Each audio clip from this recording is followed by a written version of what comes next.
Well, hello again, everyone. It's me, Nick Michalak, and the excellent Steve Frazier. Well, hello, sir, and all of you listeners. Yes, and we were giving you a 20th anniversary commentary on the 2004 Dawn of the Dead remake. And we're watching the unrated version here from Steve's Screen Factory Blu-ray. Yep, it's good times. Good times. So, guys, if you have your own copy, turn on your subtitles to follow along with the film. Get your timestamp over to 0. Make sure you get past the director introduction when you hit the unrated version from the menu. It's about a minute and a half after that, so once you get right before the Universal logo is where we are beginning. So, guys, was that on some of the other releases, do you know? I'm not certain, okay. So I just figured I'd preface this in case that pops up. Make sure you get beyond that, so check your copy before you hit play. So, guys, we're going to count down to sync up. So, in 3, 2, 1, play. How has it been 20 years since this came out? I remember sitting in, I think Theater 5 is where I watched it. I have this weird memory thing for, like, when I watched the movie, I remember, like, where, because I worked in a cinema for those new folks for 13 years, so I saw everything for free. Yeah. And I have this weird thing where I can recall, like, what house I was in. Oh, yeah. There's certain films with that, as well as, like, it's not even, sometimes it's not even a very particular thing about the film, it's just, like, the memory just sticks out. Yeah. This is where I was, that's what I was doing. Yeah. Like, I don't know, I can just, so you tell me the movie, and I can tell you, like, what theater I was in when I watched it. Yeah. All right. So, we are remaking the 1977... 78, 78? 78, 79, depending on which release date you're looking at, what country. Which is highly regarded as, like, the preeminent zombie film, right? Like, I think is the most highly regarded. They're actually doing a theatrical re-release this spring, if you're listening to this in real time. Us. And, well, we know some of you are. Shout out to our loyals. And so this came along in that era of, like, super hot remake-a-palooza. Just starting to cook up. We just had the Texas Chainsaw one. We've not even just horror, but there's a couple other things, other genres are getting a couple remakes are up and down. And I guess this was before the Hills Have Eyes. Yeah. Okay. And 2 years ahead of it. And it's 2 years ahead of, like, The Omen. Yeah. And so, like, before Platinum News really starts cooking the engine on that stuff, you start off here, and you get a couple of really good ones. Chainsaw's great. Yeah. Get a couple good ones right at the beginning, and then you think, okay, well, this trend is fine. Yeah. And then it gets a little muddled, and then it's really just sick of it by the end of the decade. Overkill. By Nightmare in 2010, you want to commit suicide. Don't do that. I'm glad we all didn't do that. One day I'm going to go through all our commentaries, splice out all the bits we talked about the 2010 remake. It's like, here's our commentary that's compiled from everything else. The commentary of us just saying we're not doing it? Yes. I mean, it would be pretty great if we did, but it's fine. Even though we vowed never to do it. It's like our Mendoza line of just, like, no, we will not, with the foot is down. Yeah. Those are Wisconsin plates. Okay. They shot this up in Toronto. Because, man, that's where they found the abandoned mall that was about to be demolished. Well, we have one of those 4 minutes from here. Yeah. It's on the verge of it. They're buying up the land and getting rid of it because it's going nowhere. Abandoned malls make me sad. But again, even 20 years ago, that stuff was starting to happen. The internet... shopping, everything was starting to eat into things, and certain high-priced malls just weren't going to survive. They're taking advantage of the, like, reality show hype here, like American Idol or whatever. Mm-hmm.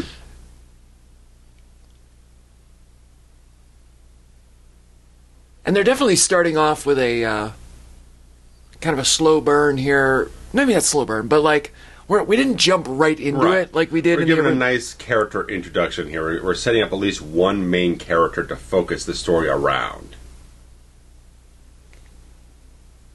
And it's nice that it's like they're kind of showing up front, okay, we're not doing a beat-for-beat remake. We've got the basic core idea we're eventually going to get to. The skeleton. We want to rebuild a new story with that basic outline.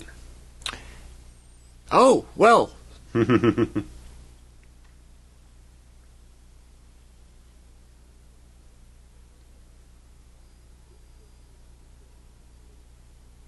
This is a nice little thing where they're fucking in the shower and they miss the news. Yeah. And, they set her up as a nurse. Yeah. So she's already got some sort of, character intel to the situation. Yeah. I imagine 10, 12 years from now when they start making COVID movies. Yeah. They're all going to be based around medical personnel and their perspective, right? Like, they're waiting a little longer on than they did the 9/11 movies. The 9/11 movies really happened quick. They cooked them out real fast. And not, some of them, everyone was terribly ready for it. It was kind of the problem. That's, right. It was too soon. I think, oh shit. Some of those that were more affected were probably not, right. I don't want to say victims, but New Yorkers maybe weren't ready. Us in Chicago, we were like, tell me a story. Sure. Look at that. Yeah. Oh, Jesus Christ. And you know who did the makeup on this one? Was it my friend Greg Nicotero? No. Oh. Heather Langenkamp's husband. Oh, shoot. That's great. Yeah.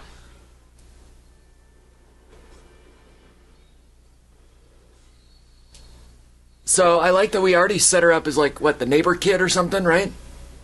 Yeah, I guess so. And now she's found her way into this house? Yeah. I wasn't really reading the dialogue. We were talking about other things. Yeah. And when I sat down and watched it, I didn't know who did it until I saw the end credits. I saw Heather's name and I was like, oh, okay, yeah. And I watched a little bit of the featurette. He was talking about stuff so much practical in this movie. It's like, if this thing was made just a couple years later, the series would have been pushing, let's do this stuff all digital and stuff like that. Well, so far, this all looks very practical. Oh, yeah. Yeah. And it looks fantastic. Yeah. The blood looks good. His wound looked good. The makeup on the girl, her with her face, I still don't understand the science of how she looks like that. Yeah. That was quick. Yeah. There was 1 minute turnaround? Oh, good bump on her part. That was a good stunt bump there. Aromatherapy. There might be some Garnier Fructis in the corner. Ooh. There is. I know that green bottle anywhere. Not that I use it. I'm a Pantene guy, but, I've dabbled.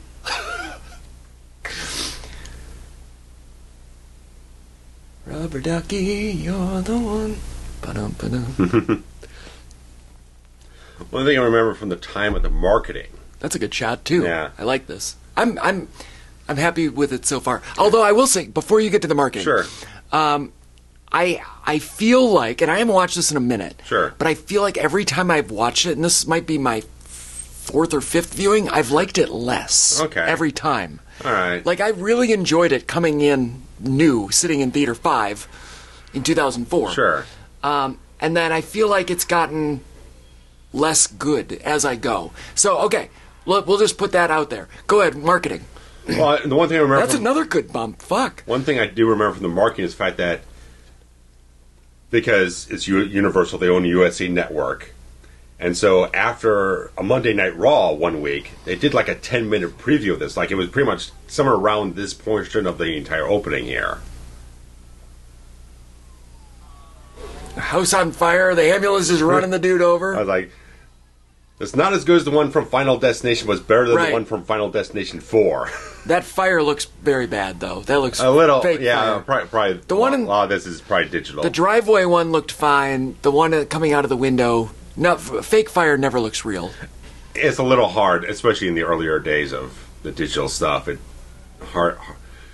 water and the fire stuff was always very difficult to get right because it's so specific, right? Yeah. It's such an organic thing, that movement, texture, a quality of it. It's just hard to make it really feel right. You can't replicate it artificially and have it look natural. Right. There's too many nuanced layers of how it reacts with the visuals around it. If anyone wants to see what real fire looks like, dial up Backdraft. Because it's a fucking masterpiece. Sure.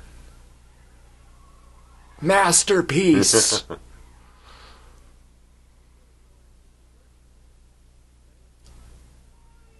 And the one other thing I knew Sarah Polley from was the Doug Liman film Go before this, and she was great in that. Go is a fun movie. She is great in this, too. Go is good. Yeah.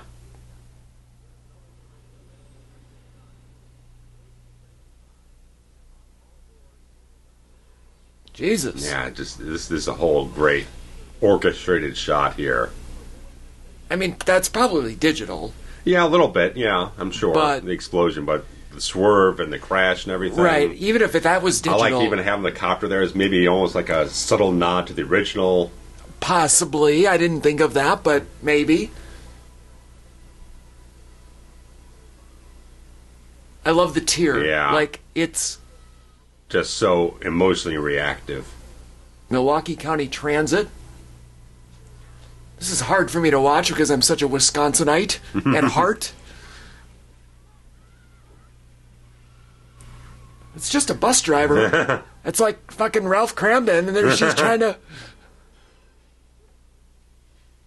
If it was Jackie Gleason, sure, but who well, the fuck yeah, is this dude? Yeah, right. If it, I think Jackie Gleason had already passed by 04. Yeah, I think so. So nice interesting, title design too. Interesting cold open, and then we go into this like apocalyptic kind of title sequence, like yeah. slaughterhouses and stuff. Like, it's weird for me. It's interesting visual stuff. My boy Ving Rhames. Oh, yeah, Ving's great. We get some Johnny Cash over this. I forgot Ty Burrell was in this. He's good too, man. And my boy Mekhi Phifer. Yes. And again, this the lost art of a good opening title sequence. When you kind of use it to tell a little bit of the story along the way. Yes, I like that. It's like any good television series, like one of those, like HBO or Max kind of, anthology shows or whatever.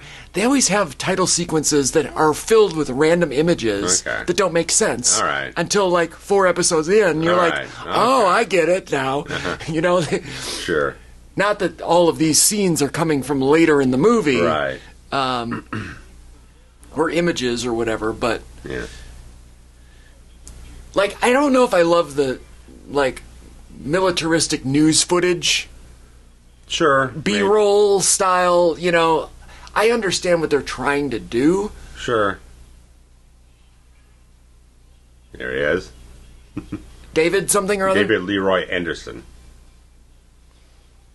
Man, can we just say, the fact that they lost their son oh, God. is so tragic.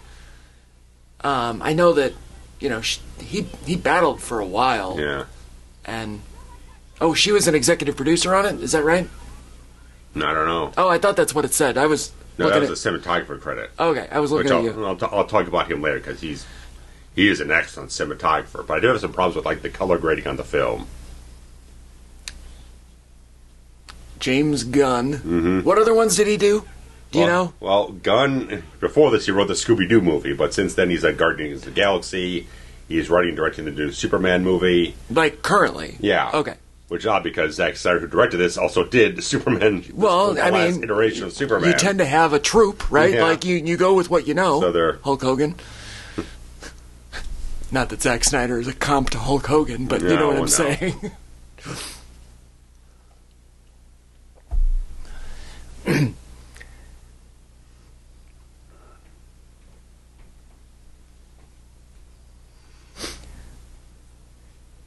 I like that they said that it's based on a screenplay by Romero.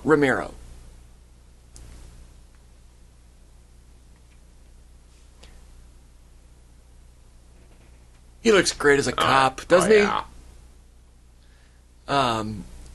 Strangely enough, because I mentioned earlier, previous in the series of commentaries, they did a Day of the Dead remake, which basically has nothing to do with anything else, but he's also in that, but not as the same character. I was going to say, when I first started talking at the very beginning, we were saying that this was a remake of the original. Mm-hmm. This is not a sequel to the Tom Savini one. You know what I mean? Like, which is good because...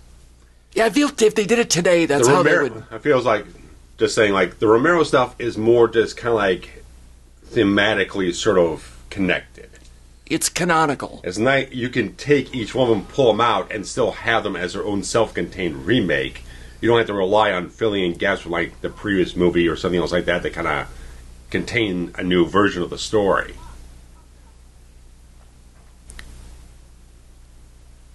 Yeah, I think if it were done today, any new sequel would be a sequel to a remake sequel. They would start from the beginning and do one after another after another. Right, it would be a sequel to the previous remake, and not a standalone situation.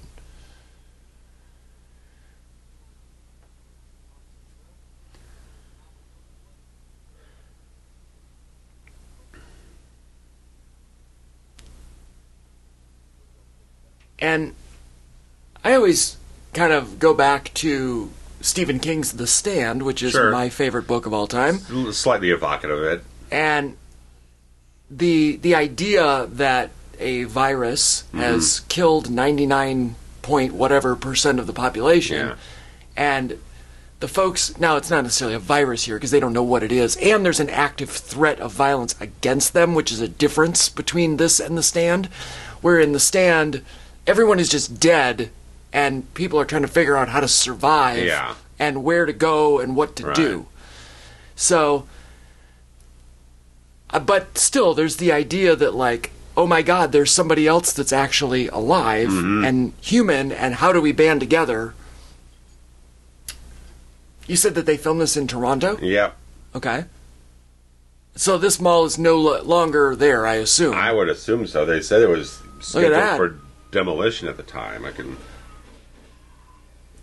That little Asian man with one arm is really coming at him.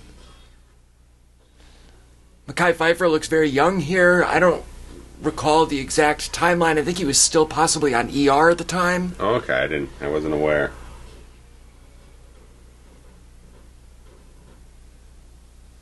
Went on to have a minor role on Curb Your Enthusiasm later on that I love because anything in the Larry David universe is my favorite. And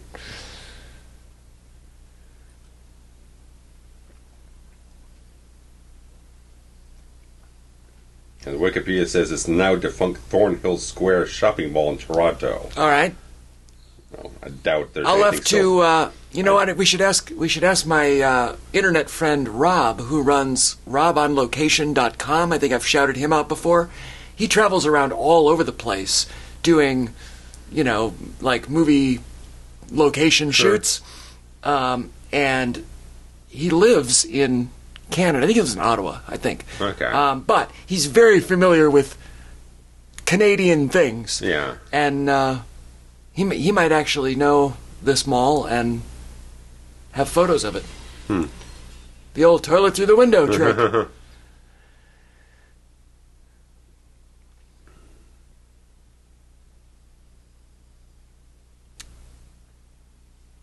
Diner. Here's our chance to, like, I'm going to guess that they didn't probably had to Greek everything. I mean, since it's closing down, why? Yeah, I don't know. Why pay for brand names and anything, Like, did they completely make up all these stores? Like, I'm very excited to see. Alias Telecom, I love this kind of stuff. That looks like a Barnes & Noble type bookstore. Yeah, B. Dalton or something, whatever's there. Oh, I don't know. B. Dalton's long gone before this, I think. Walden Books. Might have been on the I'm pretty sure at this point. It was still probably a Barnes & Noble. There was a jewelry store. Borders, maybe, if they had any. Yeah, Borders. Borders Express.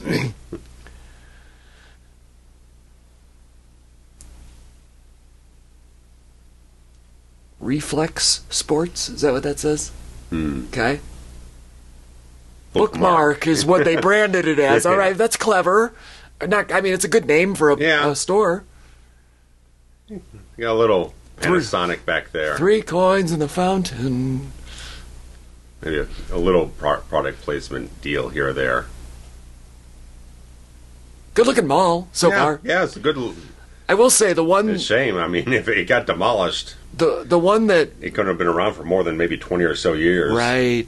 The one that's 5 minutes from us here that is slowly going under is actually a very 70s-looking kind of mall. Yeah, a little bit. It's very Dawn of the Dead-ish, and I really enjoyed it. Wood trims and all that. Wood trim. It's got 2 levels. It's got escalators. You know, it's like super mall. When you think mall, like 80s mall, it's totally the one that's down the road. R.I.P. Every time I look at Michael over here, played by Jake Weber, he just looks like discount Tim Roth. Tim Roth? Yeah, Reflex Sports. It's a good-looking sports store. Now, I'm wondering, did they use an existing sports store, or did they have to dress all of this? You know what I mean? I would imagine so. I mean, if the place is defunct, I mean, if it was scheduled for demolition, everything then all the places would be out, right? So, like, production design. Where's the Academy on production design for this movie that filled up a fucking mall? Right. Just to destroy it? Like, what's the budget, the production budget? How much of it went to filling up... treadmills and the weight. Right. Filling up shops with stuff that you're never going to use. Right. God, I love this stuff. I love the movie business.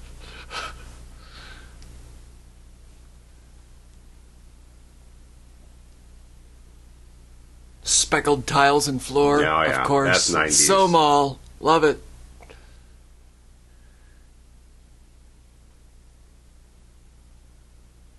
Yeah, all the logo designs are really nice. I'm telling you, the production on this like the administration security thing is like this nice, clean, modernistic looks. They had a real sharp eye for it. It's almost too modern. You know what I mean? It's almost like, oh, let's dress it like we would for 2004, even though... Should be maybe 94. Right. Look at the mustache on that guy. Dude. It's gross.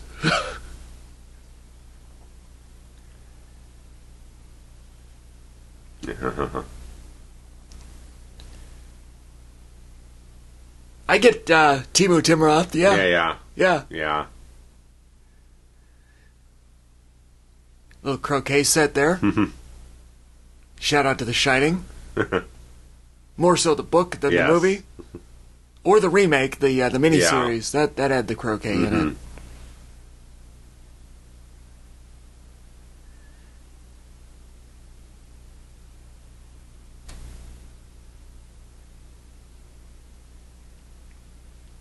I only grabbed that because it's a longer reach. Otherwise, the mop crowbar... handle... The crowbar is a lot sturdier. It ain't going to break or anything. And the mop isn't weaponized enough. No. You have to break it off or something and stab them. You want blunt-forwarded instruments.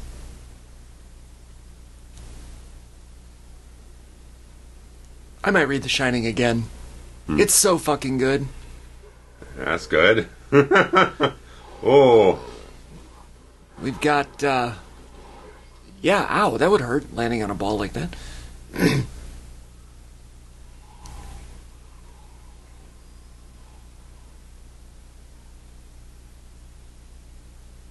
And we're to assume that Timo Tim is with the pregnant girl?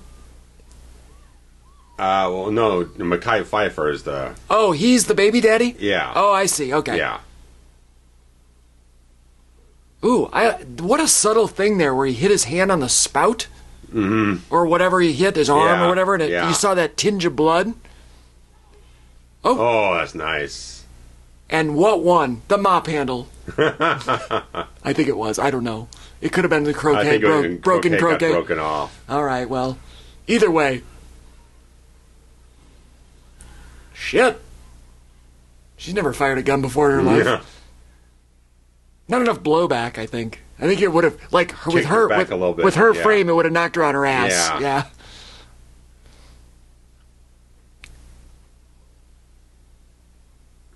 Hallowed grounds for a coffee shop. I like that.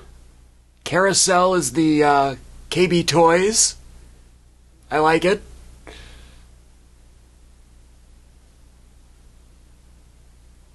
This is a fun game. And, you know, we're long past the era of just being able to shoot whatever. Mm-hmm. Like, oh, let's just go to J.C. Penney. Yeah. Like, we don't even know if Penny's got a payday on that.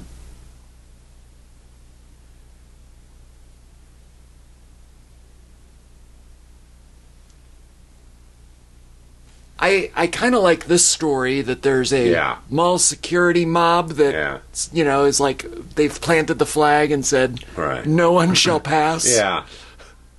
I really like Michael Kelly as CJ. I mean, I couldn't quite recognize him because I mean, used to him more later on where he's doing much more clean-cut roles and guys in business suits or like a government agent type of thing. It's like, this guy's really, really good here. He's got a great voice. Yeah.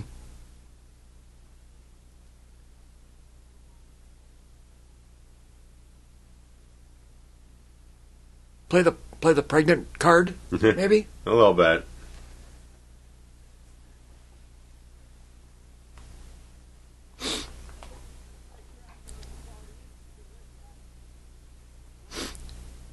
What was the show he was on? Was it House of Cards? I think it was House of Cards. That sounds familiar when I was looking up his stuff before. I knew him, he was doing recurring guest spots on Person of Interest. Maybe one or two other House of Cards procedural stuff. House of Cards is the one that I'm most familiar with, which for the first few years was as top notch of a show as you could get. Kevin Spacey was out of control good. He was out of control good, and then Kevin Spacey went through his personal challenges and ostracized. Right, basically kicked off the show. Yeah. I think I know my friend Chris Agos had a guest spot on the show, but I think it was after he left because I think it was it Robin Wright? Robin Wright was the wife. He had a big scene with her and the entire thing. I put it in one of his old reels. I think I remember that because Agos has been with a friend of yours for a while. He worked on the film that we all worked on together where we met. Yeah. And so I kind of have that affinity for when you say, oh, he's going to be on this show. Yeah. I go, oh, let me see if I can spot him. Yeah. And then I do, and then it's great. Yeah. And I'm like, I know that guy. There's Savini. Little cameo. Yeah.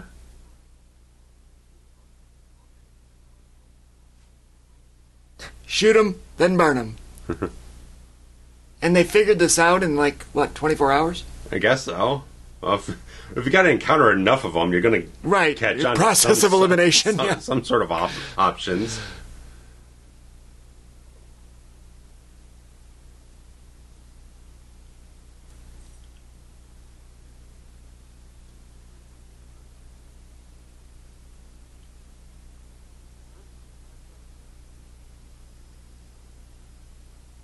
That's so good. He's looking around for validation, and then they all disappear. Nobody's gone. Ooh.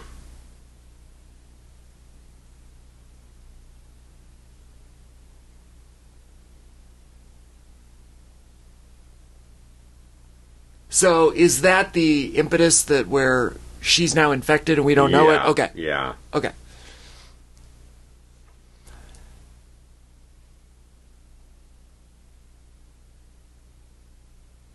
I seem to recall a very shocking scene with the baby. Yeah. And more so in this version. In this version, yes. They really took that one to an 11.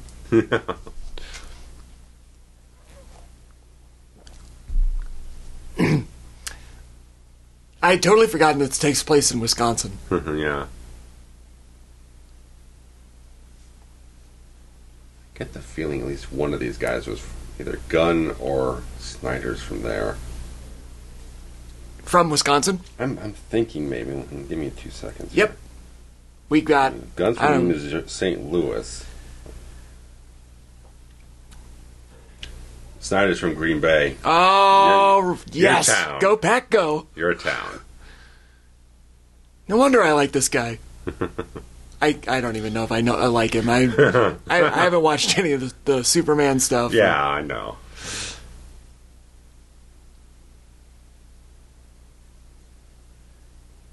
I'm sure he's done other stuff that I've seen. And 300.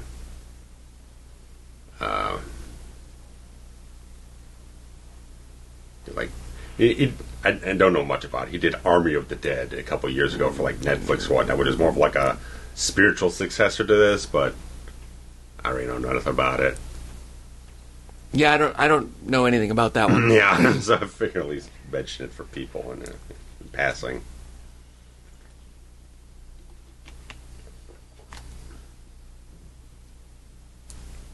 This mall's got everything. It's got a hardware store. How many malls have hardware stores anymore? Fuck all like, any of them. None. How many malls? Maybe back in the 80s. Right. Like, they just put anything in there. Right. I mean, maybe it was... I mean, the department stores might have, like, if there was a Sears or a JCPenney, there would be a hardware section. Shopping mall, there's a fucking gun store in the mall. Right. Shout out to the Chopping Mall if anyone is interested in that. We did that for a Black Friday a couple of years ago. Yeah. What a fun movie.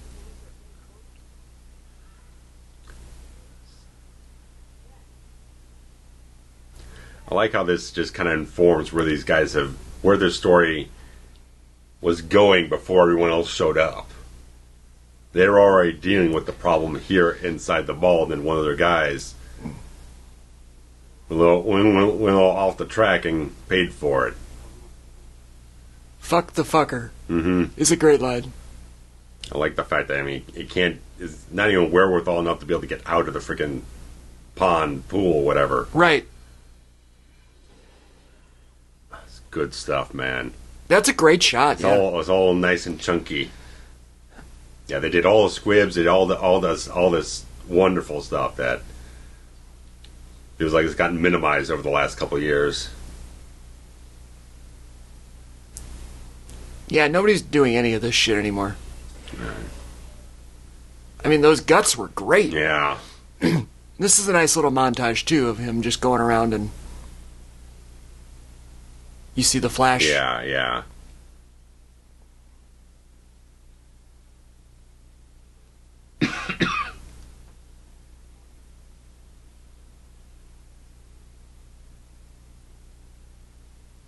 Let's just wrap them up and dump them. Yeah. Well, step 2, according to Tom Savini, is you burn them. Yeah, that's a good idea. And then here they come. Love this. Casting call. Please show up at this mall wearing whatever you're wearing. Yeah.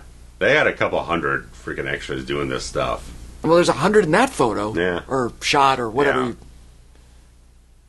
I like this whole story, this part. Andy abandoned at the gun shop across this gulf of zombies. Andy's gun world is a... Like, I already don't want to be friends with Andy.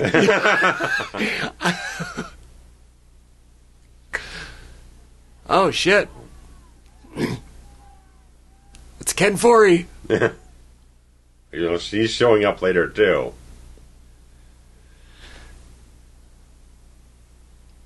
Flyboy.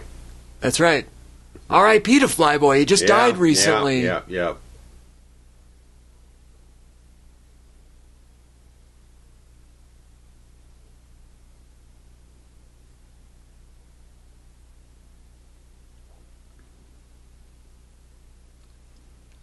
This is great. I love I've always loved this thing where you love the smoke in the background. Where you pan out one like bang at a time and slowly reveal the situation. Yeah.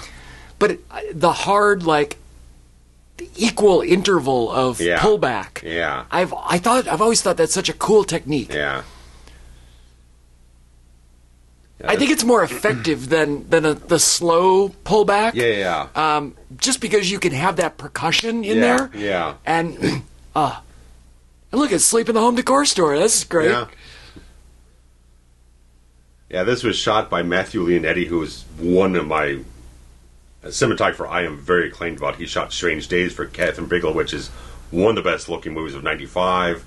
He also shot Fast Times at Ridgemont High, Poltergeist, a whole bunch of couple of the later Star Trek films. Like, this guy's really fantastic. I don't know if you can be acclaimed shooting Fast Times, but sure, but it's on his resume. I'm just throwing out names, but like Strange Poltergeist, Days is though. top of my list. I think it's one of the best fucking movies ever. Poltergeist is another one that gets worse every time I watch it. Yeah, it's not my thing, but at least for me, he shot two very good one really good Star Trek movie, one that's a little bit more on the bland side, but on the level. But the look of it, the cinema, his work was good. Yeah, is what you're Weird saying. Science, Jagged Edge, whole bunch of stuff, but the way they have the sort of hyper contrast, hyper saturation for this film feels a little bit dated to me. It just kind of nudges me off on the visuals of the film. I think how he shoots it, the angles, the composition, stuff like that are fantastic. I just feel like the color grading they applied just kind of it felt like a fad that lasted about 3 or 4 years and just completely died off, and the aesthetic just wore thin after a while, and I just don't think it holds up as well.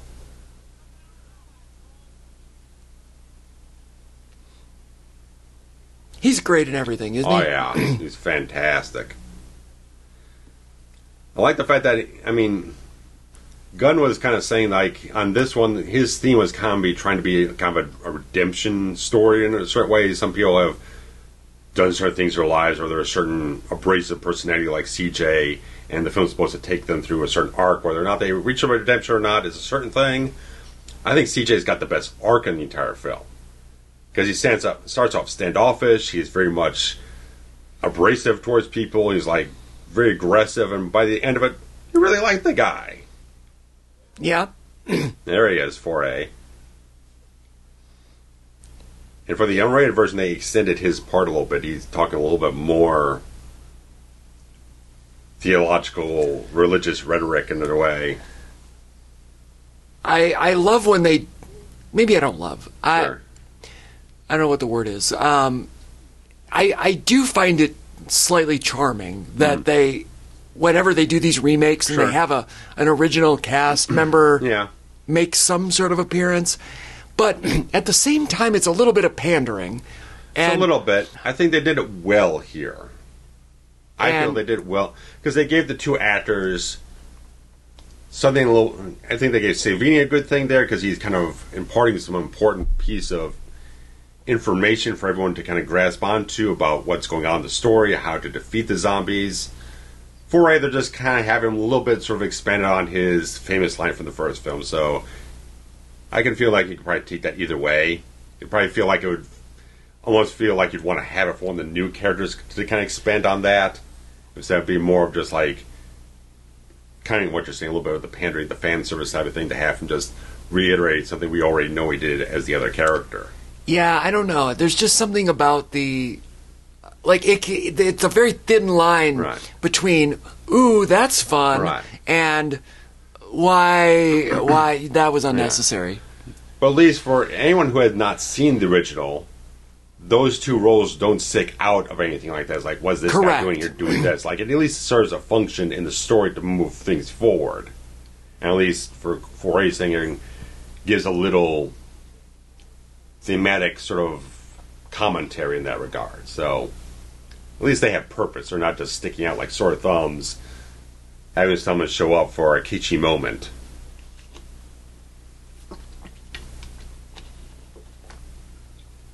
And we don't get static on TVs. They're just blue screens. Right.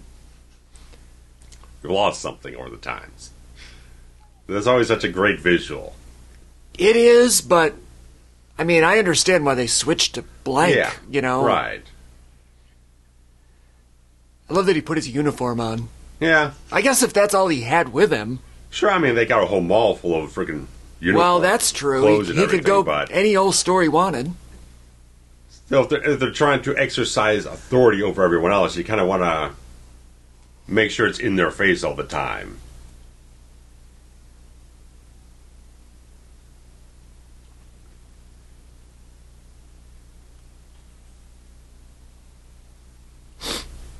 So it's really good with like insert shots, stuff like that.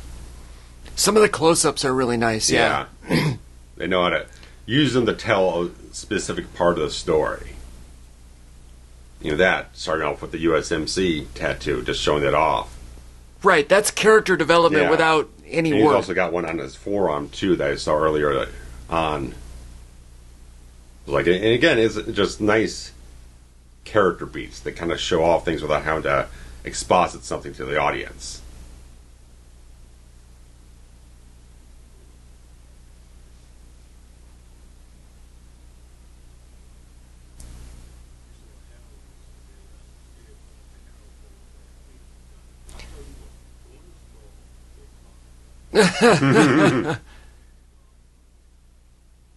Ving's just, he's a heavyweight, man.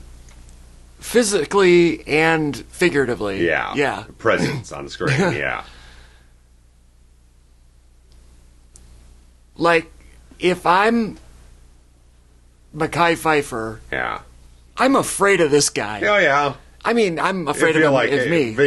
Ving's character, he probably put him in a chokehold, slam him against the wall or something like that, and give him the 1-2. Not the 1-2. Not that. Anything but that.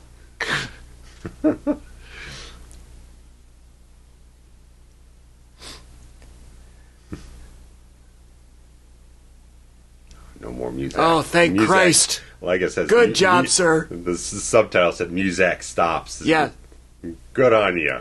That is, yes, well done, trainee, sir. Oh. Now he's a peeping Tom. All right. I get it. Well. And look at this shit. Yeah. These zombies are very active. Yeah, I mean, when this thing came out, there was nothing but a discussion about slow versus fast zombies. Yes. It would not end. It may still be going on today, just not quite as It's happening right now. I'm doing it. I think it's just a matter of how you want it, what the trappings of the story are, how you want to, what kind of horror do you want to go off of? How do you want to structure how the story functions in a way?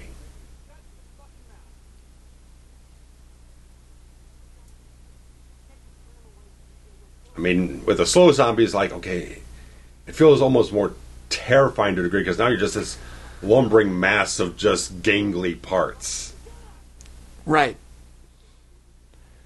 But when you have the fast zombies, they're just like ravenous. Well, I feel like the slow... How can I word this? Sure. It feels like a fast zombie is no different than the alive human. Sure. And I think when you do the slow, methodic zombie, despite the idea that you've given him a limitation and therefore makes it harder to tell a story, Sure. I think it's more realistic that showing a change in the person, that they're not just an alive human running after you. Because all of those people down there looked like just other alive humans trying to get in. You know what I mean? Like going for salvation. Right. You really couldn't tell the difference from afar. Are those people trying to get in the mall, or are they trying to murder people? Right. I can't tell. Yeah. So... it's easier later on when there is 100 or 200, 300, 400 people of them out there, and it's just a horde. Oh, that's fantastic. That's good. So good. Oh shit. Roll right over. Love it. I like, as somebody that's watching the movie and you go, how did they do that? That means that the movie makers win. Yeah. And that is my highest compliments to Mr. Langenkamp Anderson. That, like, the fact that I'm sitting here going, how did they do that? Means that he is a fucking champion. Yeah. They're all moving around, but then they get run over. So it's like they didn't run over a real person. Right, clearly. So where they married it with some kind of digital thing with a dummy. And, is it CGI? Because everything like that. Seamless type of work. They did a really hot job for it.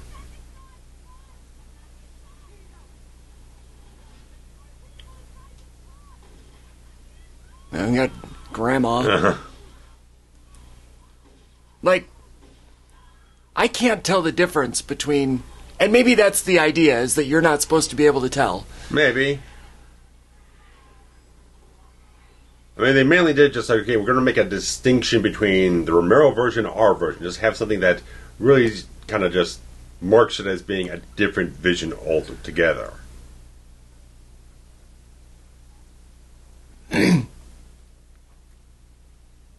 She ain't lasting long. Well, she looks like she's already part of the horde.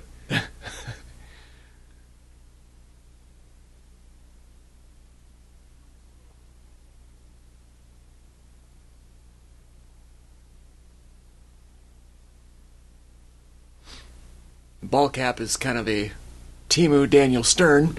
Oh, yeah. Here's Burrell.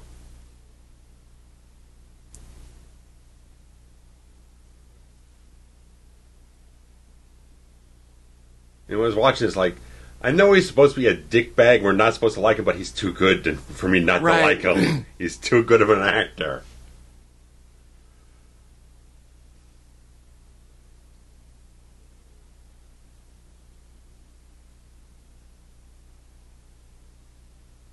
Good hair on that lady. Mm-hmm. It's probably a wig, but it's fine. Sure. Davy Croc.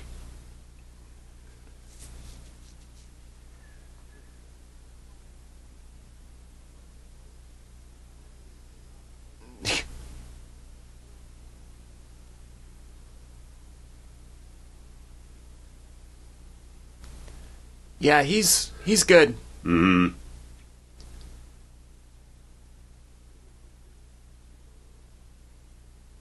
That ish is a good line. Mm-hmm.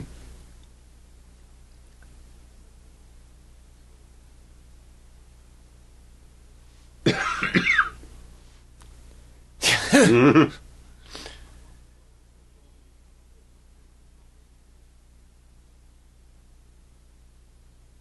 Like, I don't want to fuck with Ving Rhames. No. Although, I am more of a Ty Burrell character than I am a Ving Rhames character. Yeah. You'd be a lot more, just fuck this shit. Right. Like, so far I'm identifying with him the most. Yeah.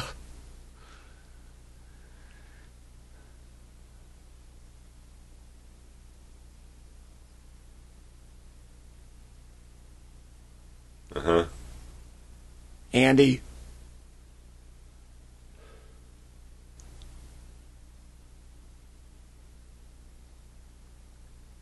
I like that he's got one gun in his hand. He can't hold the sign without also holding a gun.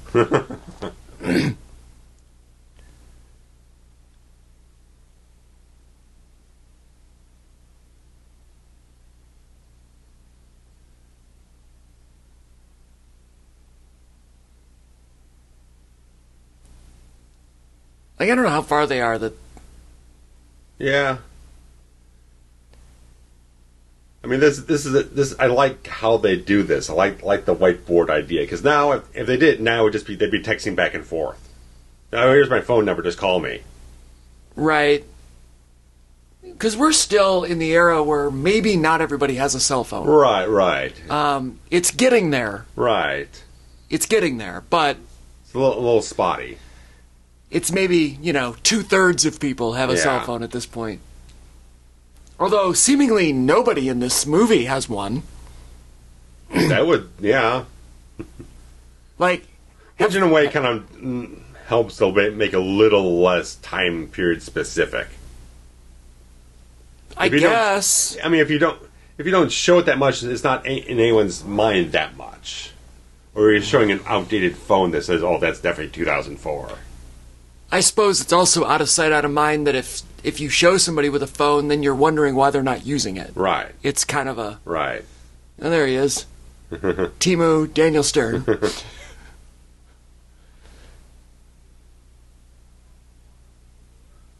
Oh, boy. The death rattle. Yeah. She gone. Good Christ, look at that face! Yeah. Matt Frewer, great actor, too. Is that the security guy? No, the guy with the hand gash. Oh, all right. Yeah. Max headroom. Yeah.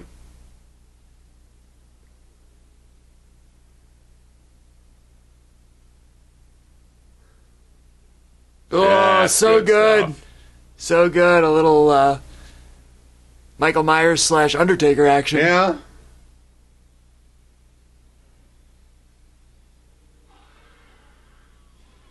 Oh, now here she comes. And there she goes.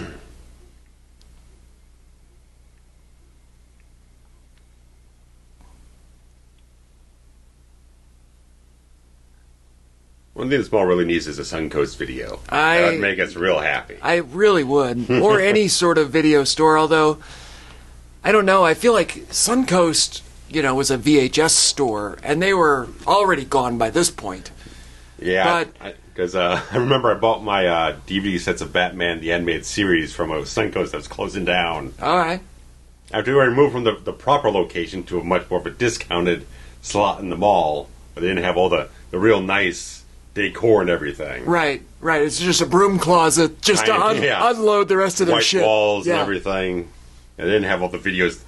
The classic look Cheers. of Suncoast video is fabulous with all the video screens and the windows and all the Yeah. glorious. Look up some photos. The if you're aesthetic. not familiar. The production design inside a Suncoast video is... You didn't want to buy anything there because it costs too much. But Way it was too nice much. to walk around.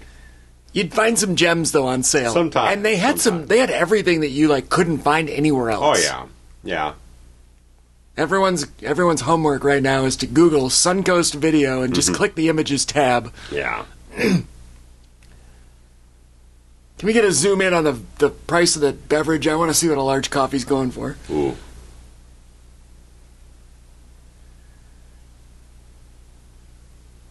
Great looking coffee shop.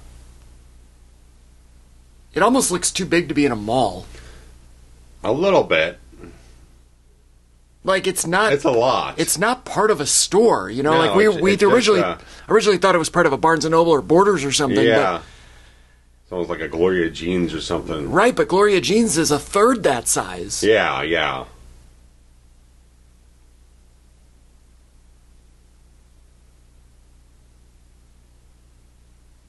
Not yet.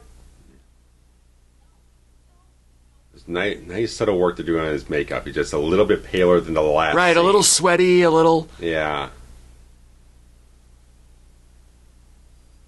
They do a fabulous piece of makeup on him.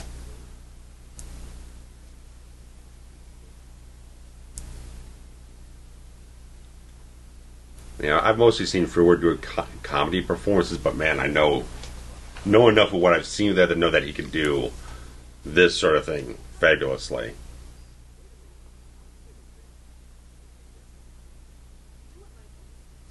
I like this. You need some character conflict, some sort of ethical. I think that the entire nature of this story is ethical character conflict. But I think infighting does add a little something. Yeah. It's, Right. it goes back to the science versus your head versus your heart kind of thing, right? Yeah.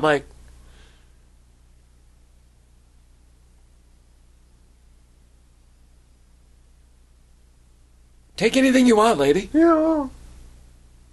I mean, spoiler alert, you're not going to need it, but No. And no one's going to miss it anyway. it's right. Now, again, look at the production design here. Yeah. This is a fake store. Yeah. Look at all that shit. And this thing cost about $24 million. It made over $100. I mean, 4 million of the 24 had to be set decoration. Oh yeah, that's what I'm saying. It's like between the effects work, then all this production design for at least a half dozen stores. Yeah. I mean, a lot of stuff they have to go out and actually buy. It's not just going to sit in a prop warehouse somewhere. Right. I mean, I don't know if is it Fox who made this movie? Universal. Universal. Okay. Look at that makeup. I don't know if Universal has a mountain of stuff laying around in a warehouse Yeah. that they could borrow from. Yeah. And I guess technically anything that they bought for this movie could be kept as Universal property and used on... Either you throw it in a warehouse or maybe you donate it or something, you know? Something. You got all this... Well, tax write-off, sure. Yeah. That's big with those folks. Yeah, look at his makeup. It's so gorgeous. It's about the only time I ever am positive about makeup. Mm-hmm. Like, I fucking hate makeup in life. But special effects makeup. Special effects makeup is different. Yeah.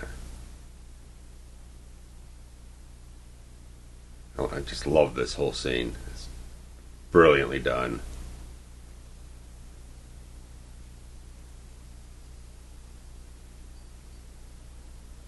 I wonder if that's a standard issue way of carrying a gun. Like, are they trained that way? Is that just a personal choice? I don't know. Because it's I mean, odd. They would have had some sort of Armorer? armor or something like that, yeah.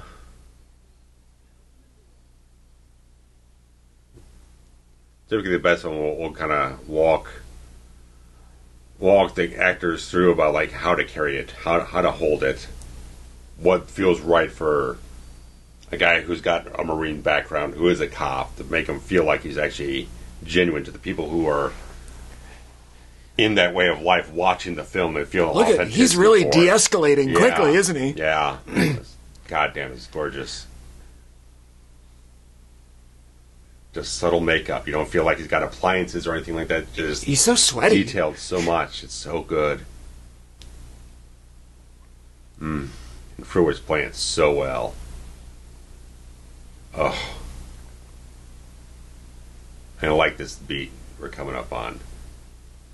I like that he looks sad. Yeah. Which is he didn't have to be doing this. But Right. I like that fact. I like this fact.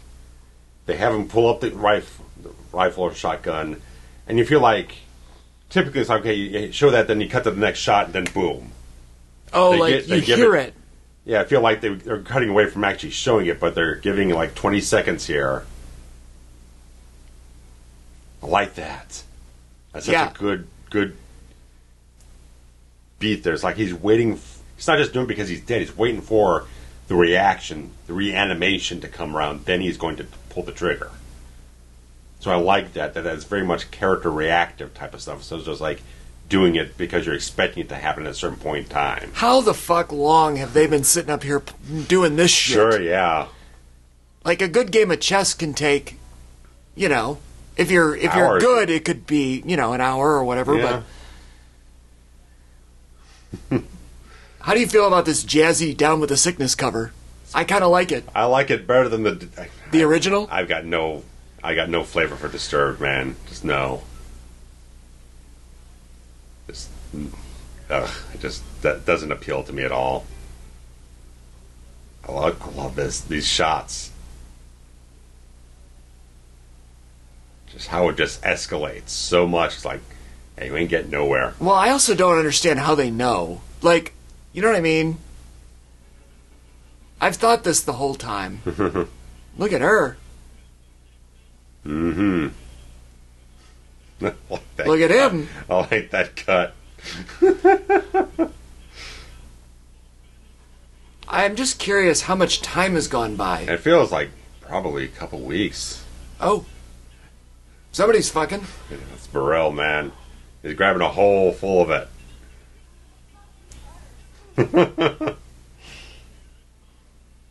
That makes sense. That's your guy. It is my guy. I mean, I don't know about the recording of the video camera part, but, Working on his stroke. You're darn right he is. Nobody strokes like me and Ty Burrell. Yeah, this feels like better part of a month maybe at this point.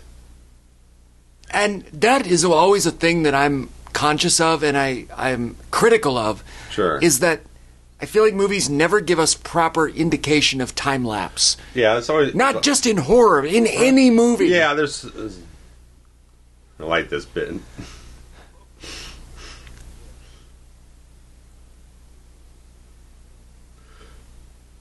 It's Jay Leno. Yes. Burt Reynolds. It's nice.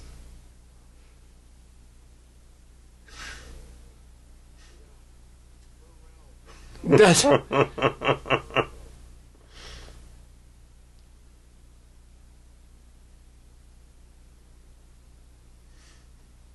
I mean, don't shoot Burt Reynolds. He's the bandit. He will always be the bandit. Smokey and the Bandit is one of my 10 favorite movies of all time. Speaking of Jackie Gleason. Yes. Sheriff Buford T. Justice is my hero.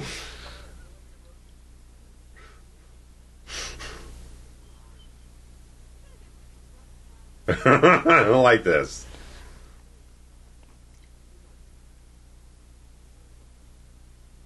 She's got a little Heather Graham in her. A little bit.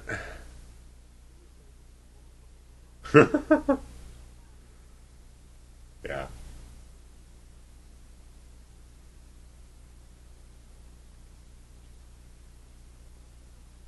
What a sweet man.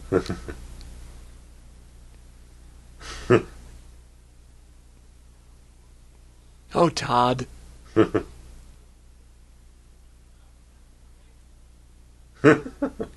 You're the prisoner. You get to listen to my story. My question is, do they have a shower somewhere in this place? They're going to get a real rink real fast. Well, They're taking a I don't know. bath. I mean, surely they have to be able to clean themselves. They're definitely shaving, that's for certain. Dude, talk about something that always pisses me off. Yeah. Like these movies where people are in the wilderness for, a week or two and they're still wearing fucking makeup. And I'm like, what? They're shaving. They're, Right. all the things that, Yeah. those are details that I want to be hired onto movies to take care of.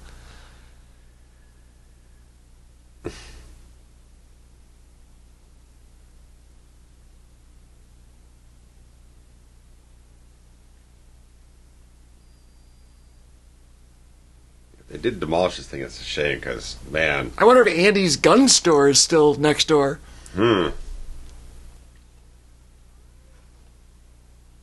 Like they're sitting down to a candlelit dinner?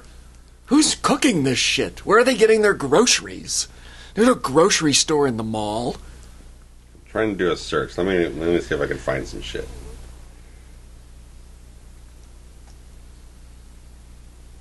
I'm very taken aback by the idea I gotta that figure this out. they're living lives like normal. Like, where are these groceries coming from? Mm-hmm.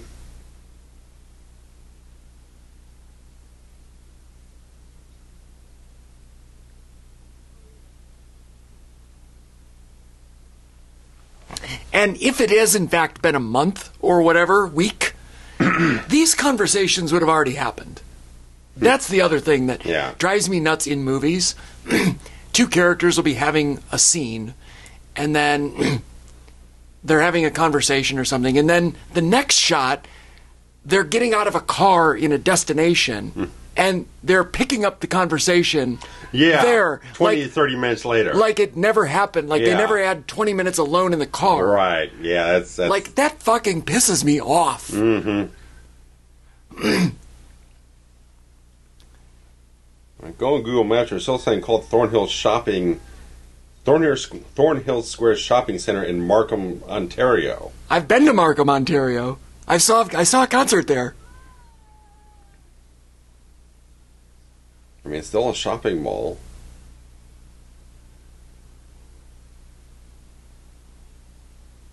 Now, if she was bit or whatever right at the beginning, maybe it hasn't been that long. Maybe it's only been a few days. Weird. Yeah, I don't know. It's a little dodgy.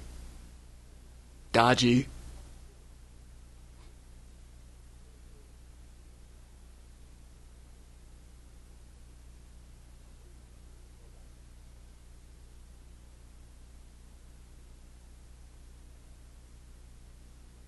It doesn't look like the same mall. It's weird. I don't know. Well, maybe it's just the same name and... Yeah. He's looking at Google images of this mall right now. In Markham, Ontario, where That's not the same exterior at all. No, that doesn't look the same good. architecture. So I don't know. Maybe they tore this one down and rebuilt a new one. Maybe. But why tear down a mall to rebuild another mall? Right, That's it's peculiar.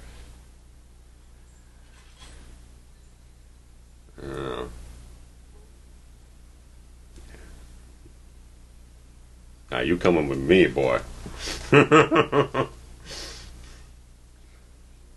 Feel safer already.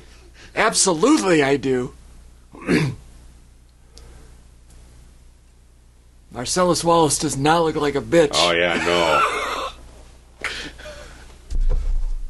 Zed's dead. Zed's dead, baby.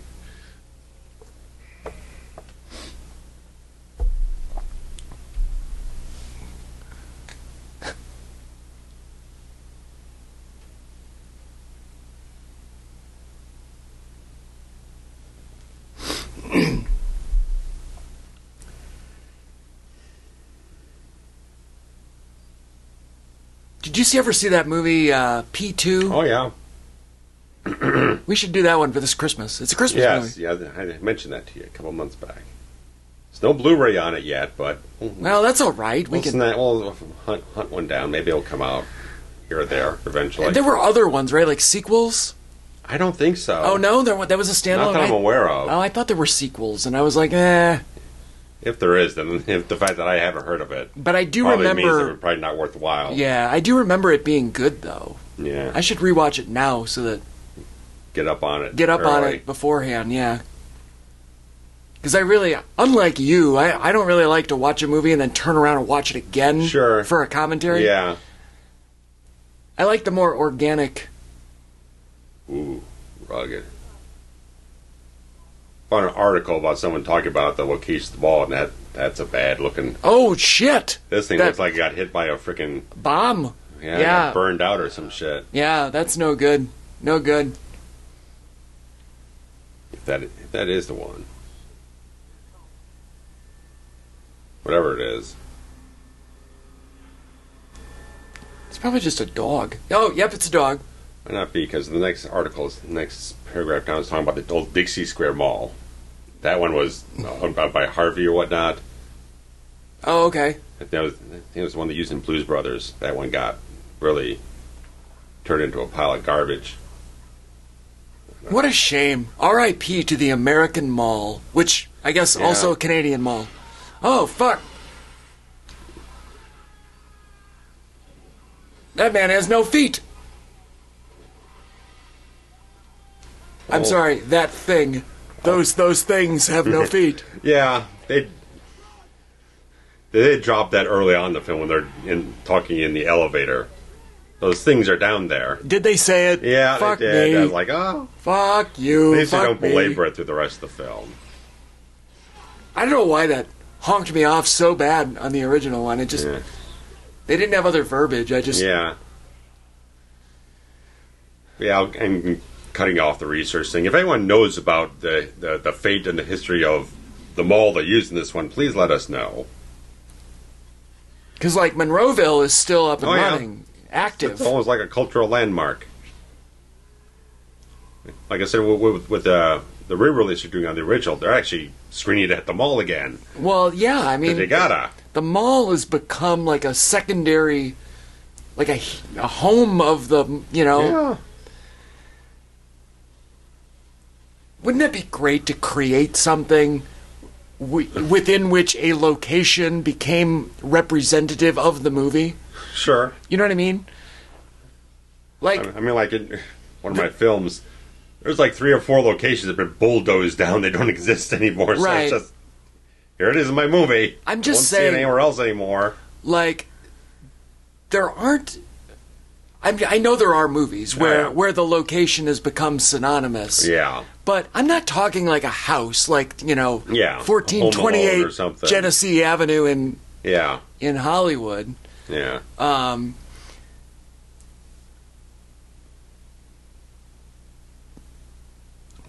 she looks Russian. Yeah. But But I like just how much he's in so much denial here. It's like he's so desperate to have this family that he's almost like in this traumatized shock. He can't confront the reality in front of him. That's a good insert there. Yeah.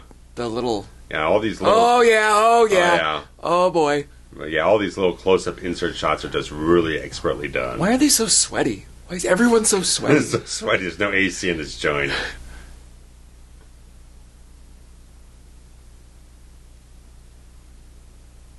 Like, I mean, her belly. She got sweaty belly. And he's sweaty. Oh yeah. God damn it! Oh. Like Freddy coming out of the soul's coming out of Freddy's chest. Shout out to Linnea Quigley. Yes, always. Who's got to be under there somewhere.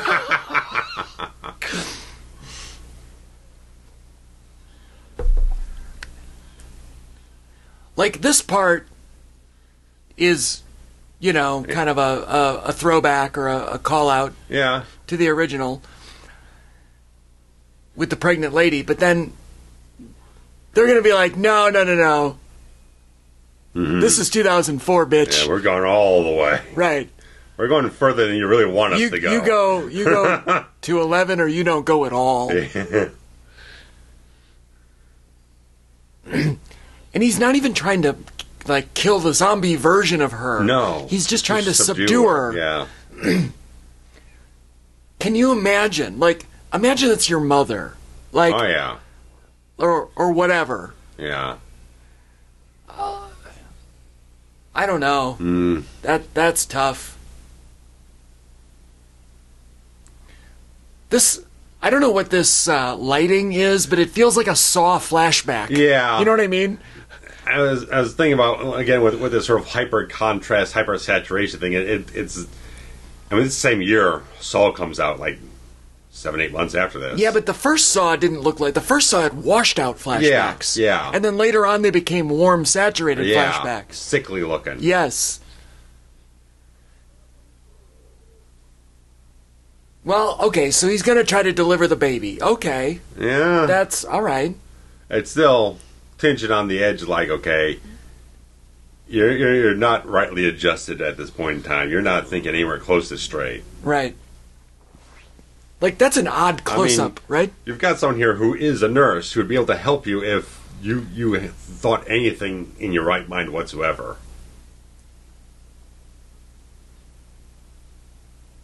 I'm 80% certain that's a wig. But after what they were doing with Frewer's character and such, it's like, well, I'm not telling nobody about this. They're going to want to come in and blow her head off right away. Right. I was like, yeah, it's...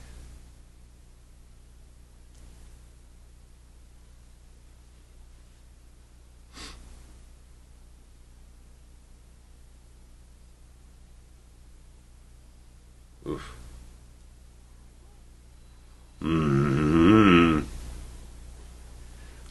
Go grab for that gun. It almost looks like a flare gun. What has she got there? Jesus Christ! Sure it looks bigger in her hand than it does in his. I suppose you're right.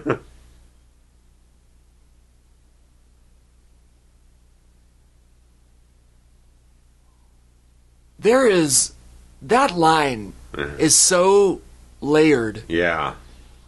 Like, fuck this. We got a shootout at the OK Corral. Oh, yeah. OK Carousel. I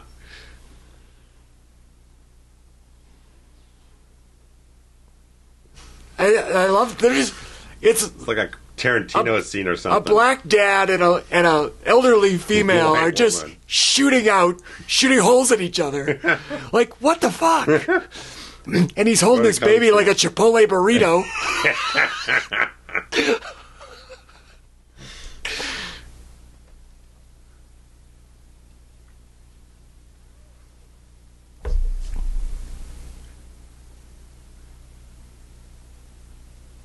Norma's a good name for her. Yeah.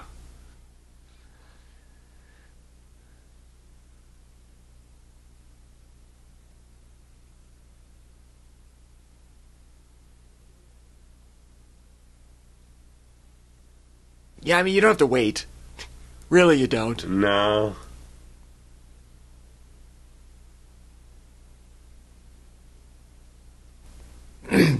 again, what's the science there? Is just because you die? I kept thinking, I don't know if I'm confusing with other stuff. I thought that in the Romero thing, like, just if you die, then you reanimate. But at least in this one, they kind of made a clear distinction. It's like, only if you get bitten and infected by whatever is causing this is what happened. Right, but is the infection transmitted without biting the reanimation portion of it? You know what I mean?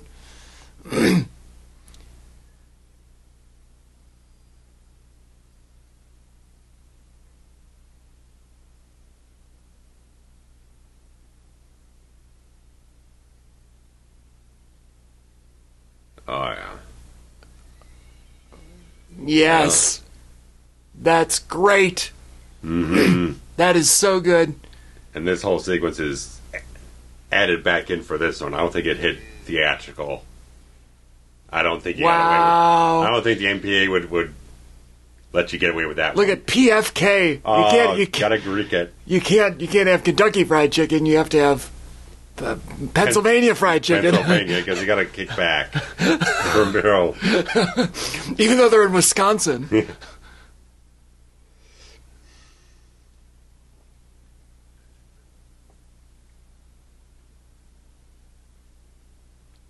You know, how many commentaries have I talked about how you can't kill kids? Yeah.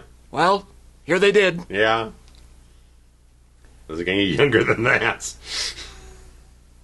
No, I mean, it was like, what, 40 minutes old? Not even.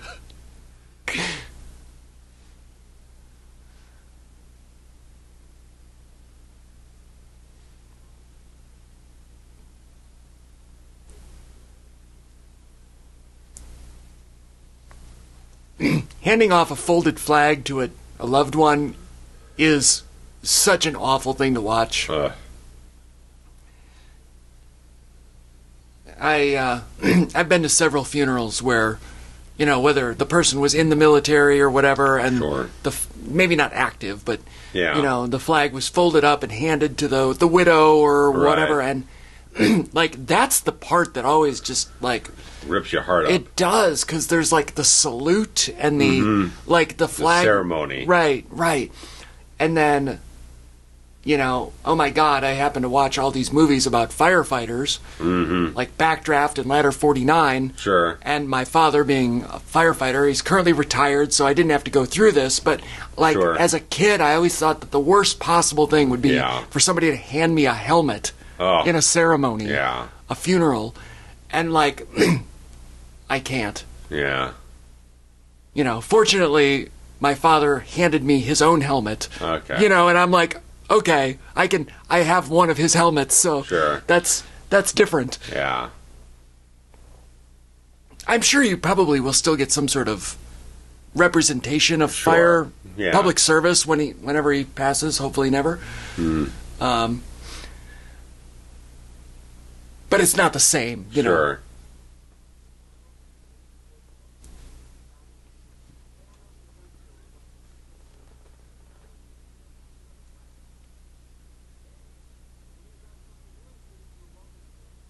This is... I also kind of identify with him. Yeah, yeah. Like, I'm a realist. Pragmatist. I'm a realist, yeah. Yeah. Yes! Yeah. How Ving Rhames of him. Like, oh, yeah. Ain't no indecision with Ving. Burrell in the pajamas. I'm fucking with a cup of coffee. I am Ty Burrell. Oh, that's it. So much. Never mind. I'm not CJ. I am Ty Burrell. Yeah. 100%. He is my spirit animal. Oh, yeah. Yeah, I like you got these nice tentpole pieces of the cast. You got Ving, you got Sir Polley, you got Michael Kelly, you've got Ty Burrell. They're like really just holding up some really strong portions of the whole dynamics of the film. They're very distinct, distinctly different characters.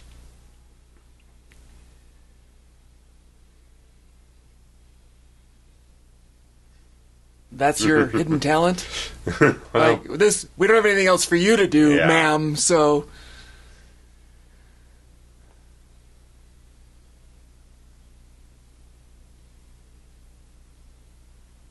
And they've scrounged all these things from inside the mall.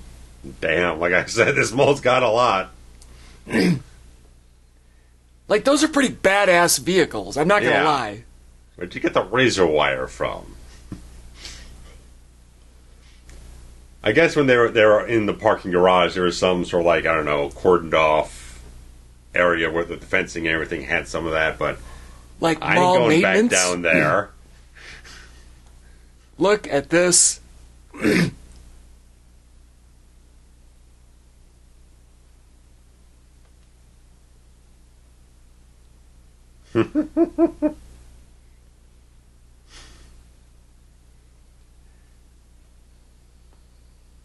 I mean, I'm only mostly a dick. I'm not a total dick, so... But still, if you had the keys to a nice little mini yacht, sure. 100%. Every man for himself.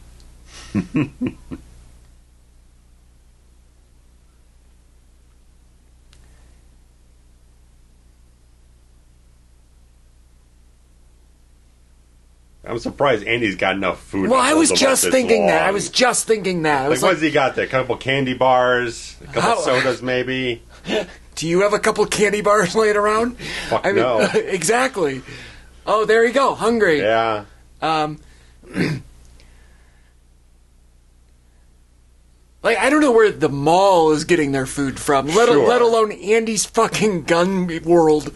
We haven't seen the food court. We've seen a coffee shop. That's about it. Right. Like, okay, where's the Sbarros? To your point, the food court would have a supply of perishable food that must be consumed within whatever a week time. or two, maybe at the stretch.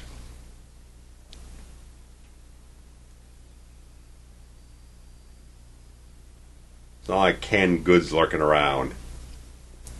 Maybe some, but I guess it depends on the dynamic of the food court. I mean, back in the 80s, when back where I used to live, we had a mall that did have a Walgreens in it. Okay. We'd go into Walgreens, grab our food, then we'd go off to the theater. Not pay the theater prices for the food. Right, for the jujubes and what have you. Yeah.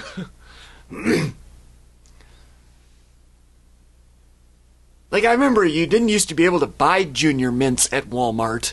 You know, like, you could really only get them at the movie theater, and it was like an exclusive thing. But now you can get everything everywhere. Sure.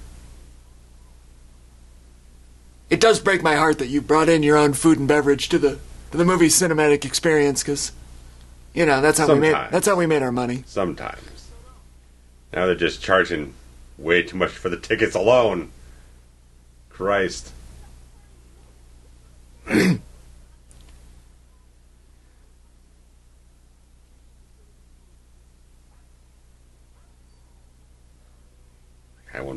I don't know how much I'd bet on that one. I mean, granted, the dog survived being in the parking garage. All the other ones there. Right. Still, with a few hundred of them out there. I love that they're using the dog as a carrier pigeon. Yeah. Like, that's really fun.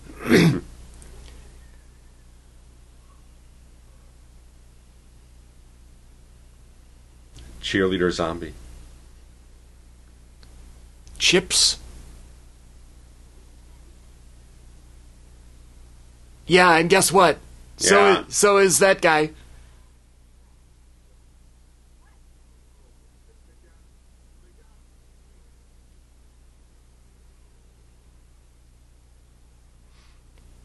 I mean, at least Andy's gun world will have sufficient defense. Sure. Like, there's no way that the one or two zombies got in and killed Andy, right? And he owns a gun. They're breaking into a gun store. He'd be a little bit prepared to fend something off. I mean, maybe he was delirious with, hunger. Sure. But I don't know. But also, it's like he had to have been standing right there to open the hatch. Why didn't he just close it right away once the dog got through? This is flawed. Yeah.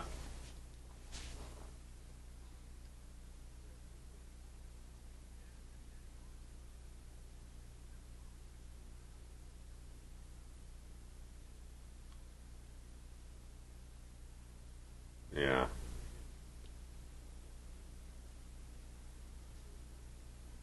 Don't tell him. Really, don't tell him. Although now you're going to want to go get your dog back, right? Right. Like...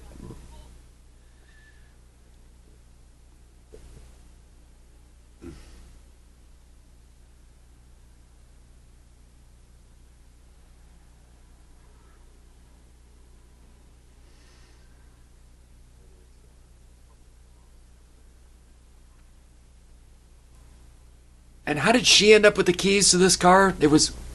I don't know. She was just on the roof. How the hell did she get down so fast? I guess it had the ladder. The thing went down. But... I guess, but I don't know. That seems like I feel like this is going off the rails quickly. It did say the keys were still inside the truck when Ving was going to go off to the sure army base. Oh my lord! Yeah, that's so good.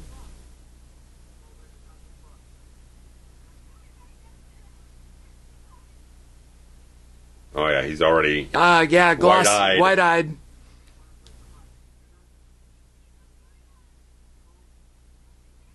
No, don't, no, not ears, Andy. All right, despite the means, this end is climactic. Yeah. For this little subplot. Yeah. I like that, and again, I like the fact that they're keeping with their perspective on the rooftop. We never cut into the shop. Right. Right. That's really well done. Yeah. Because there's nothing worse. Another storytelling element that I also call bullshit on all the time is when there is some sort of first-person narrative telling of a tale, and then they start showing things that person wasn't present for. Right. And you're like, wait, how do you know? Yeah. The tension in the scene is them being trapped on the rooftop and can't do anything. And you stay with them to maintain the tension. Right. They don't know what's happening. All you can see is their reaction. Yeah. Which is basically all we have also is a reaction. Because if you were to cut into the scene inside the shop, now your tension shifted to her trying to escape and cower and stuff like that. It doesn't maintain the same connection. Right. Because, again, us as the audience members are have the same point of view as the characters. We are on the same journey. Yeah. That's the magic. Yeah. You've never gone beyond the mall at this point in time.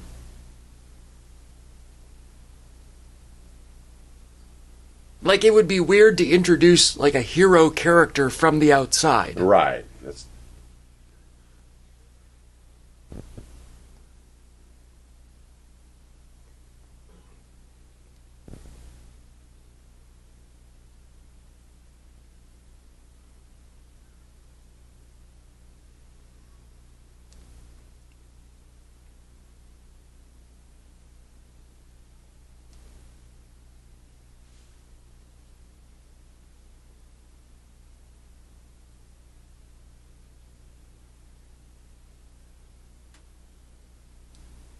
And just pick you up on this, like, CJ's not wearing the security uniform anymore.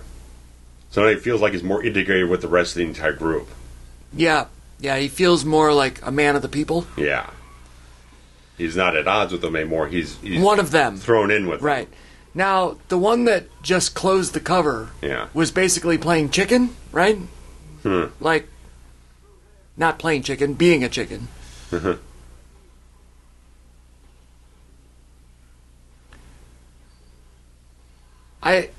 I appreciate the quick edit here. Yeah. It's not so fast that you can't tell what's going on. They're letting it breathe just long enough and then creating chaos. Wow. Yeah. Creating chaos by a quick edit. Yeah. But there are so many times when this technique is used where you don't give the audience enough time for the eye to understand what's happening. Yeah. And plus, it's well lit. The shots are wide enough. You're not having these real close, intense close-up where it's like, okay, what the hell am I looking at? I understood perfectly everything that happened right there. And wait, now they're in the gun store? Yeah. And that makes sense because we should be discovering it as an audience at the same time that they're discovering.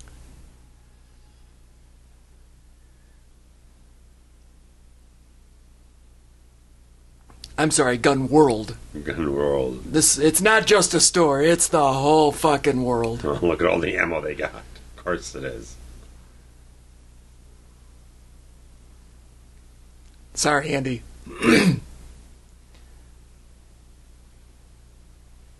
Time's up. Yeah.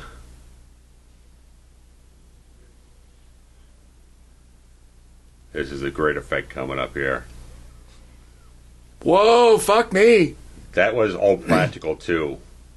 They did a silicone head that would explode on contact. There's no digital effect there. Fucking A. Yes. Perfect. 10. That's a 10. A plus.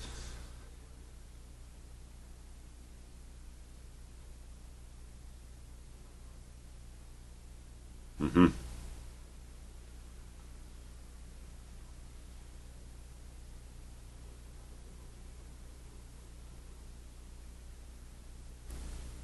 What if you don't roll it out far enough?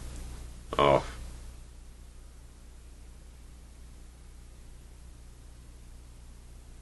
Are you... That I kind of like that. Yeah. There's a fake fire again. Yeah, it's a little... It's almost like you can see through it too much. It's translucent. Yeah, there's just something about it, just like how it moves. There's not enough black. Like, actual fire has a lot of black smoke, and I feel like if they put in black smoke, it would take away from the fact that they're showing you fire. Yeah. You know what I mean? If that makes any sense at all. It almost seemed better if you shot the practical element against like a black or maybe even a green screen, whatever the hell and then it is, inserted against it another thing and could overlay it and kind of key it out or something else like that instead of trying to right. do it all that... in the computer. Ow. Oof.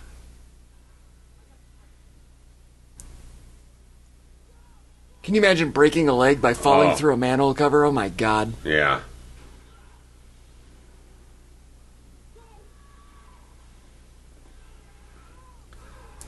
It was like the kind of interesting thing that Gunn was kind of trying to write this more as an action movie, but Snyder wanted to make it more of a straight horror movie, and I feel like they really found a balance, the right mixture overall.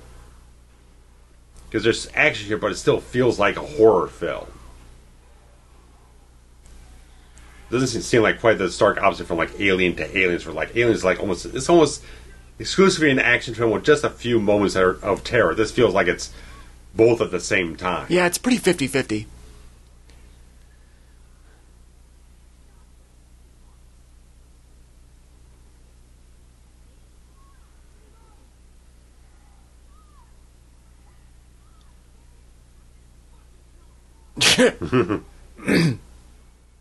Nice. We got a good little standoff here. It was a smart thing where, like, all the foreground zombies, they would do the real particular detailed makeup. All the ones that are in background, they just kind of, like, made masks. It would just work from a distance, so all the ones in front got all the detail. The other ones would be a little bit more just kind of conveyor belt. Here, slap it on, here, there, and everywhere. Chances are that you're not watching with that detailed of an eye. Right. That, you know, from a peripheral standpoint, they look the same. Right. We have the ones further in distance or out of focus. You don't need that much. You just need the general broad strokes of what it is to make them identifiable in that regard. I love that the dog has become part of the group. Yeah.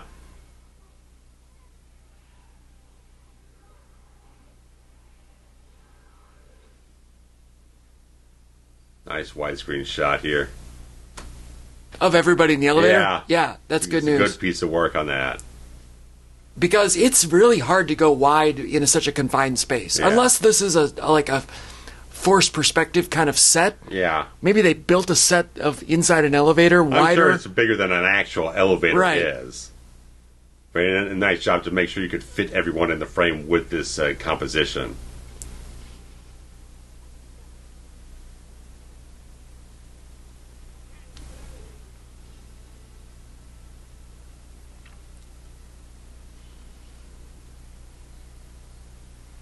And the fact that as an audience member, your natural question is, where are you going to go?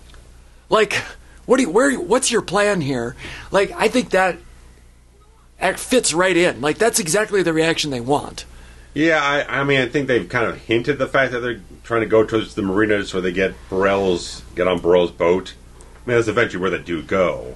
But I don't think they quite hammered it home as strongly. That's a lot of extras. They did a lot of replication. Oh, I see. At certain points in time, because there's a little, like, behind-the-scenes shot where, like, okay, it took, like, maybe about 1 to 200 of them, and just sit up here with like a green screen sort of partition that they would kind of have it with a motion control camera. They'd shoot that part, then we would kind of move them over here and readjust things so they could kind of map on the same set of people into a shot and composite together. Kind of like when they... Oh, fuck me. When they fill up a stadium. Yeah. Like, of people that's actually only like 40 people. Right. And it's just the same people over and over again. Right. That'd be a fun game to, like, pause and see if you can pick out the same actor in 3 spots. Sure. Oh, this barbecue. Guy. That guy looked very much like... An old school one. Like from the guy from Day of the Dead. Yeah. Whatever his name is. Bud, yeah. He looked like Bud. Now that looks fake, but it's effective. Also, I feel like you've blown up your own vehicle, but maybe not. I don't know. Despite being the son of a fireman, I'm not that well versed on fire science. Sure. Although, this looks like real fire. See how much black there is? Yeah. That's my point from before. Yeah. Actual fire is more black than it is flame. Sure. You know? Yeah. So if you want to show off fire, you almost have to make it fake, and otherwise you can't really tell what you're looking at.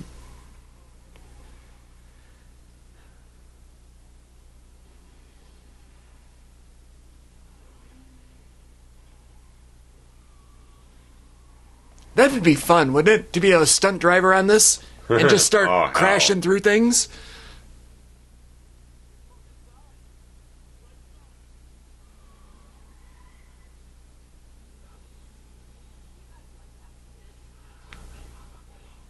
Great stuff.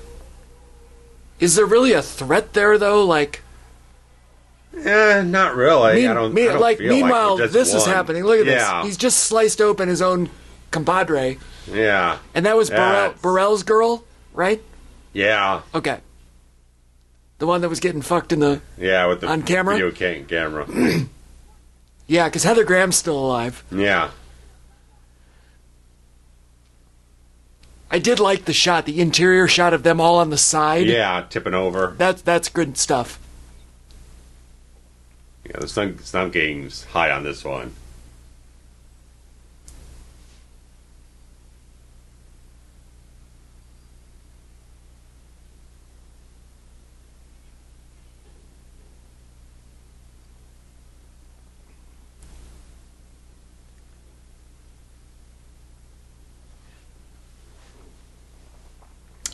You're right. There's very little overlap between this and the 78. Yeah.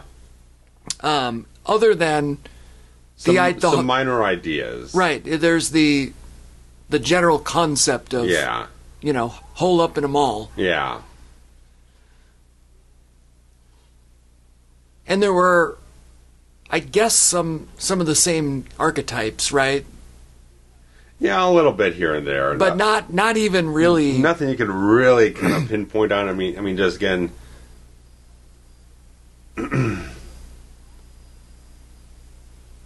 Don't look. I mean, you had, again, the original did have the woman actually getting pregnant, right, with Flyboy, right? But this one took it much further. I mean, she was barely. Not even showing that much by the end of it. It was more Foray's partner who gets turned at the end, and then Flyboy gets turned eventually.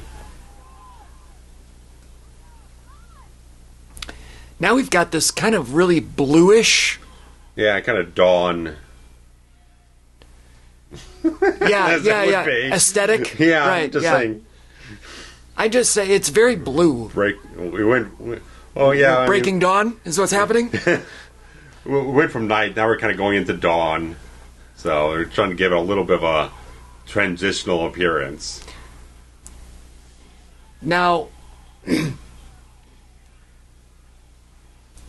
so let's talk about the naming for a minute. When in the original Dawn of the Dead, dawn comes after night. All right. In general, but Dawn of the Dead was also looked at as events that directly followed the events of the first one. Yeah. And this one is a standalone. So the dawn actually is insignificant. You know what I mean? Because there's no night to... Right, I can see that. I just feel like dawn is kind of like the beginning, the start of something. Right.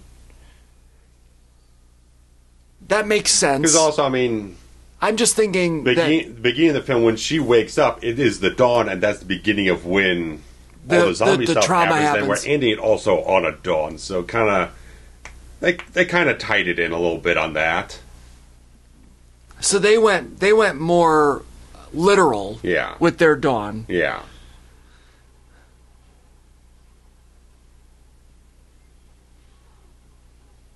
Well, drive the fucker right in the water. And then you end up with, like, in Land of the Dead, where they're... Well, I won't spoil it. Yeah, sure. Land of the Dead has some problems. It's fun, but it's got some issues.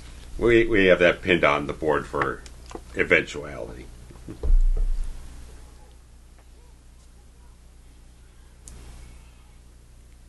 To your point, I agree that the CJ, Michael Kelly character has... come around to becoming, you're rooting for him. Yeah. At this point, you're kind of rooting for everybody. All the unlikable characters have been killed off. Yeah. Well, CJ's the only one who really feels like he's gone through something. He's kind of changed from where you met him. Everyone else kind of feels just about the same person. I would agree with that. I think some of the other people... I mean, Burrell's character, he had a little bit. We like him a little bit more, but he's still kind of a little bit of a dick. Right, and ultimately he dies, and you're not mad about it. Yeah, you know what I mean. Yeah. This sequence, I mean, it's great. It's wonderfully done, and he fucking owns it so much. And you're like, God damn it! The martyr. Yeah, I was like, shit. You're so goddamn close. We really got to liking this guy. You see how there's no black? Yeah. There's no smoke. There should be some, I mean, there's a little bit. But... Yeah. It took them a long old time to really kind of nail down. That fire's real. Doing that. The little one on... Yeah, that's a practical. That's real. Look at how much smoke there is. But when they do a real big explosion stuff, that's usually a digital piece of work. Or if it's coming out of somebody's window. Yeah. Like, they don't want to burn down a real house, so they just... fake it. I kind of feel like this moment here with this character, I don't feel as quite as earned. Because he feels like the 7th most important character in the film. We haven't really spent a lot of time. Tim Roth? Yeah, it doesn't feel like we spent a lot of time with him. I think he's unlikable. Like, I don't... I guess I just don't care about him. Doesn't really go anywhere. It's like, they're trying to play the moment between the two of them here like there was some kind of, like... chemistry? Romantic relationship built up. Spark? There was nothing.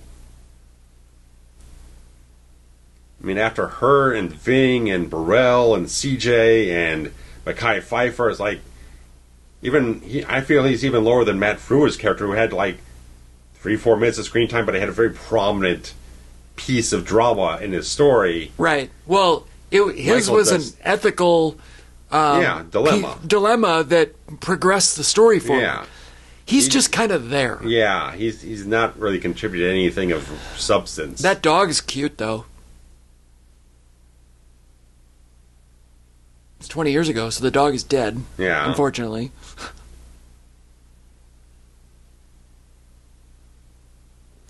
That is not a good shot. Yeah. I don't love that. No. Again, it's overexposed. It's also, it feels unrealistic. Like, yeah. They're in Wisconsin. Where is that in Wisconsin? Like, obviously, it's Lake Michigan. Michigan, I guess. But where are they going? Yeah, where are they floating? Like, what's the end game? Are you floating all the way through the Great Lakes to Michigan? Atlantic? I mean, you can do it. Going. There is a route. Yeah. Why would you? Why? I'm confused. I mean, was he bit? Yeah. Okay. Yeah. All right. And that's how you end it. Yeah. Them sailing into the sunset? And they have all this additional stuff going on throughout the entire course of the credits. Well, this is like beforehand stuff. Well, it's both. It comes to both.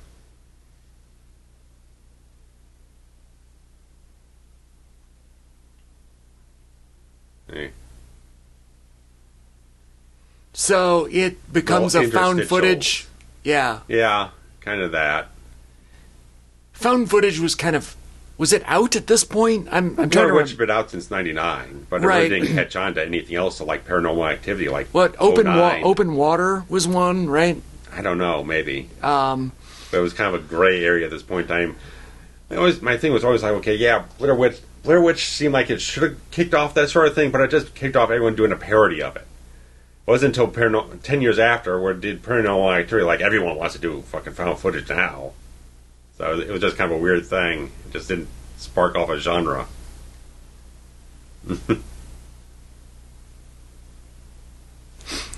This is one of those endings that really pisses off the movie theater staff. Yeah, because they want to go in and clean. Right, they want to go it over fast. Exactly, and now everybody is still sitting in their seat. Mm-hmm.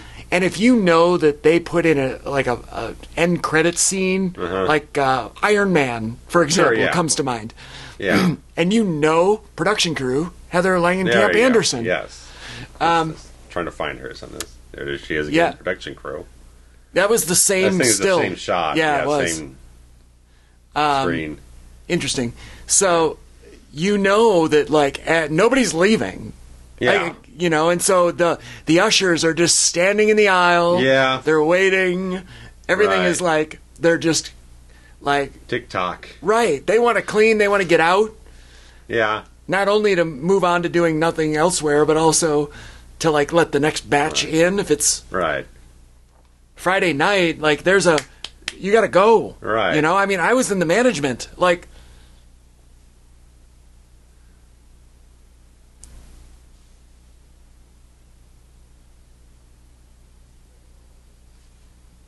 So, where are they? There's no, like, major islands in Lake Michigan that they could be deserted on. Yeah. And now we've got the Disturbed version, which I like. I like that you do both. Yeah. You know what I mean? Like, they had the one and now the source material. Sure, yeah. I understand why this song was a hit. It might not be your flavor. I don't think I would choose to really listen to it either, but I get it.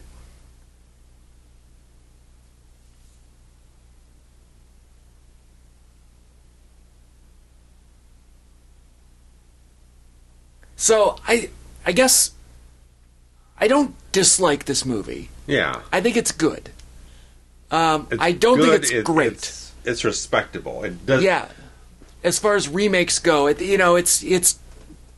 a nice better than supplement average to the original film. Right. Better than average. Yeah.